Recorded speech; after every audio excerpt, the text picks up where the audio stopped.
On a tous vécu ce moment, non? Savoir exactement quoi dire dans une langue étrangère, mais les mots, ils restent bloqués. Si ça vous dit quelque chose, sachez que vous n'êtes absolument pas seul. Aujourd'hui, on va voir comment on peut enfin briser ce silence.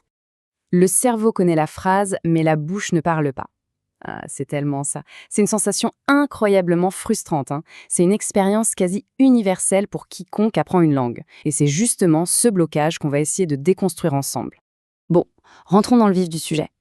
Cette fameuse peur qui paralyse. Ce n'est pas juste un peu de timidité, non. C'est une force super puissante qui peut transformer une situation toute simple en une véritable montagne à gravir. Prenons un exemple très concret. Imaginez la scène. Beaucoup de monde l'a sans doute déjà vécu. Cette jeune femme sait parfaitement ce qu'elle veut demander. L'émotion là, dans sa tête, tout près. Elle ouvre la bouche et rien, le silence. Et on voit la frustration sur son visage. Le problème ici, ce n'est pas le manque de connaissances, non, c'est la peur qui a pris complètement le contrôle. Alors si on se reconnaît là-dedans, il faut savoir une chose essentielle, on n'est pas seul. Mais alors vraiment pas. On a souvent l'impression que les autres sont bien plus à l'aise, mais la vérité c'est que quasiment tout le monde ressent ce stress. C'est une étape tout à fait normale dans l'apprentissage. Mais alors d'où est-ce qu'elle vient cette peur exactement? On va un peu décortiquer les pensées qui nous freinent et on va les confronter à ce qui se passe dans la vraie vie. Il y a souvent un décalage, mais un décalage énorme entre nos peurs et la réalité. On s'imagine le pire scénario, les moqueries, le jugement. Mais en vrai, la plupart des gens sont super bienveillants. Ils admirent l'effort, pas la perfection.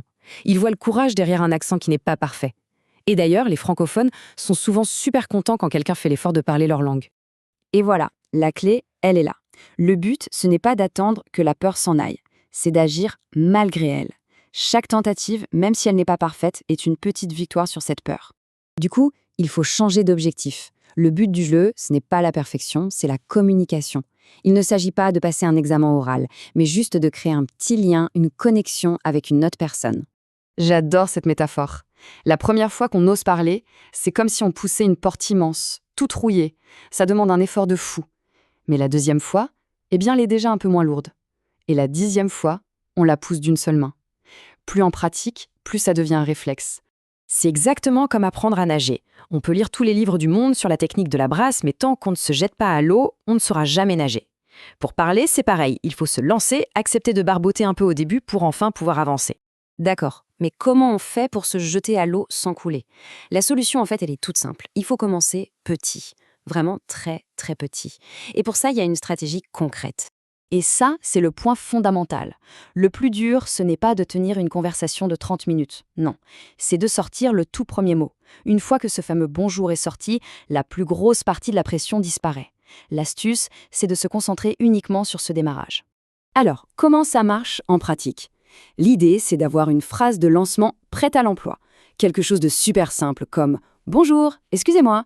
Juste avant de parler, on prend une grande respiration. C'est un petit signal pour calmer le corps. Et puis, on lance la phrase, sans penser à la suite. On verra que dès que la personne en face répond, la peur du début a déjà énormément diminué. Et on arrive à la conclusion, peut-être au point le plus important. C'est un changement de perspective qui peut vraiment tout changer. Voilà l'idée la plus puissante. On pense souvent qu'il faut d'abord avoir confiance pour oser parler. Mais en réalité, c'est exactement l'inverse. C'est en osant parler, même avec la peur au ventre, que la confiance se construit petit à petit. L'action, c'est le meilleur antidote à la peur. Donc, pour résumer, chaque erreur, c'est la preuve qu'on est en train d'apprendre. Un accent, ça raconte une histoire et ça montre du courage.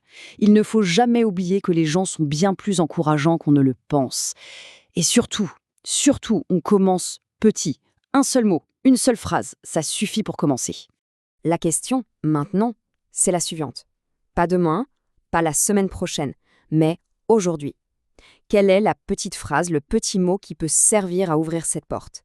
Ça peut être un simple « bonjour » à un commerçant, un « merci » ou peut-être un « je peux poser une question ?» Le grand voyage commence toujours par un tout petit pas. Alors, quel sera ce premier pas?